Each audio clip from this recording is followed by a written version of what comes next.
I would like to tell you about your ResMed AirSense 11 humidifier.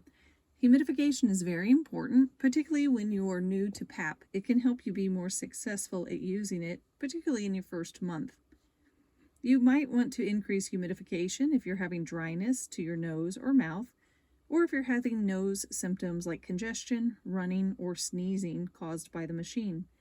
Some other times you might want to use it would be if you're removing your mask during sleep, or you're opening your mouth during sleep and the air is rushing out your mouth. Times where you might reduce the humidifier would be if it feels too moist or too hot. I'd like to show you how to make adjustments to your humidifier. I'm on the home screen right now. If you were in another screen, you would get back to that by pushing the home button on the top. And I'm going to go into the My Options screen to see the settings for the humidifier. So you'll notice this example, the climate control is in auto and the tube temp is in auto. So you'll get your machine in certain settings and then you may want to adjust it. I like to adjust climate control to manual. So I went into climate control, I'm going to change it to manual, and then I'm going to hit OK to save it. And then I'm going to go down a screen to my tube temp and humidity level. And I like humidity level to be on 5 for most people. And I'm located in the Midwest. If you went higher on that number, you're going to get more moisture coming out of the machine.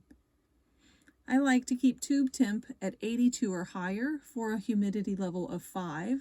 So if it wasn't at 82, I would go in and adjust it from whatever it's set at to the temperature that I would like. And then hit OK to save.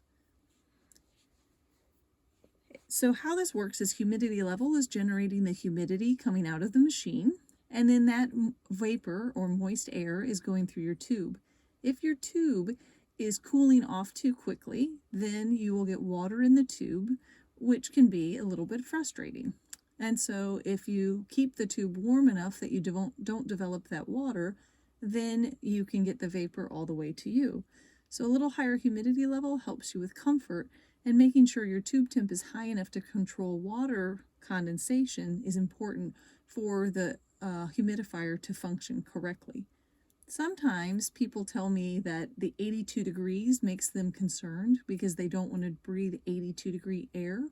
For most people, it is not a feeling of 82 degrees of air coming through the mask. It's heating the tube itself rather than the air inside the tube. So I recommend you give it a try with humidity level 5 and tube temp 82 as a starting point if you're in an area like where I am in the Midwest. If you want higher moisture, so you're still getting dry, then you would go higher on your humidity level. Let's choose 6 and OK to save. But if I do that, I also need to go up on the tube temp potentially so that I don't get water in my tube or in my mask. So I might take that up to 84 if needed.